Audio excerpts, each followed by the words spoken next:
rest of the way around, it should look like this. You can see every other bead going up and down.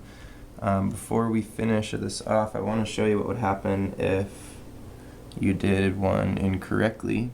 So I'm in this bead right here. I'm coming out of this bead with my thread, and I'm going to go in the very next one. At this point, it's kind of difficult because they're getting tighter. If I do that, what's going to happen, it will look like this. It's going to kind of pull off to the side and be sideways on the thing. So if that happens, you know something's wrong. Just undo it and by just going through there, coming out, and go in this one. If you skip 2 beads, you're going to have too big of a gap and it's going to push both of these down. Now that's a technique for growing, or I'm sorry, that would be shrinking your pattern. But for the purposes of an even taper, there is no taper on this, and there probably won't be on most of the materials you're working with, but if you're trying to add beads or subtract them, that's something you can do. But for now, just go to that next one, and it will push the bead down just like so. And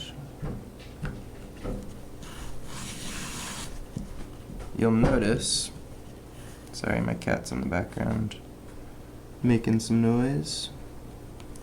You'll notice that now we are complete, and if we skipped a bead, we'd be skipping this one and going in there. I mean, we kind of are, but here we are finished with our 3rd row, and our thread is coming out of this yellow bead. And as we go to the next row, it's important that you make sure you go in the next bead up. And we're not adding a bead, we're just moving our thread to the next row. So as you work your pattern on the paper, you're going to see every time, because our first bead, we can see our thread started right there on this bead. Our next bead is going to be right here. And it's going to continue to do that. The next bead after this row will be put on here, and then here, and then here, and here, and it's going to work at the first bead of each row will work its way around. So on your pattern, that's something you'll take into account, and we can show you how to do that pretty simply. But the next row, before we start, we need to go up 1 bead diagonally. Our thread is leading us there. It almost wants to go right through there anyway, so put it through.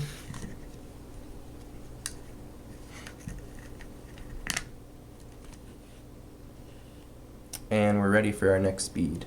From this point forward, the skipping of the bead isn't something you really need to take into consideration as far as mentally thinking about, because we're already skipping this yellow bead. It'd be really unintuitive to go down in there. We're just going to be going in all the next purple ones, and I'm going to do that with another row of, let's go with green. So this will be our 4th row. So I've put on 1 bead. I'm going to go in that next purple one.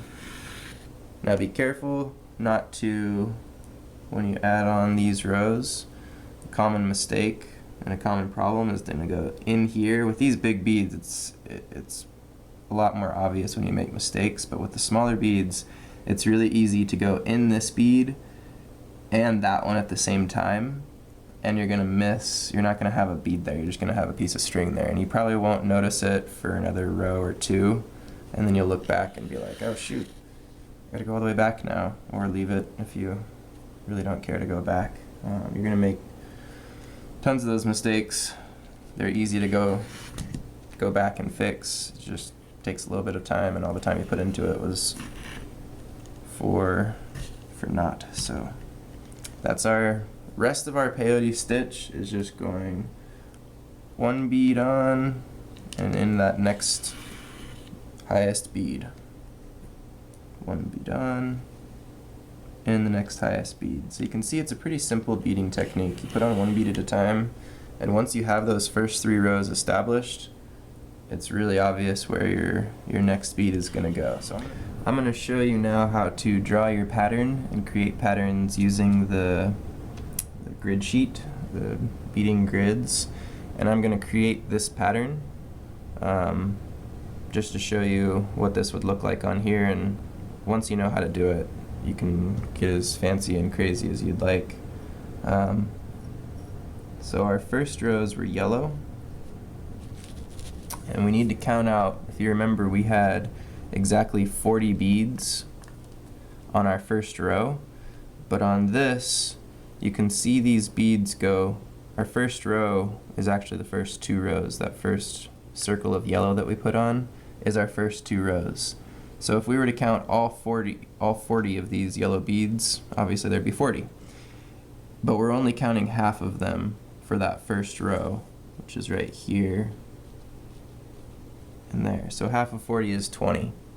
So we're going to count over 20, and for the yellow, I'm just going to use black because it shows up a lot better.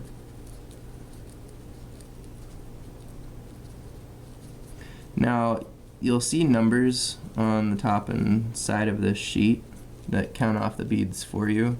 I never use those numbers because, for one, they're at the top. There's probably a reason for that. These numbers right here count, they count down from the bottom to the top of the sheet. And for me, that's always how I've done it backwards. There might be a beading reason for that, but I'm not a really intense beader.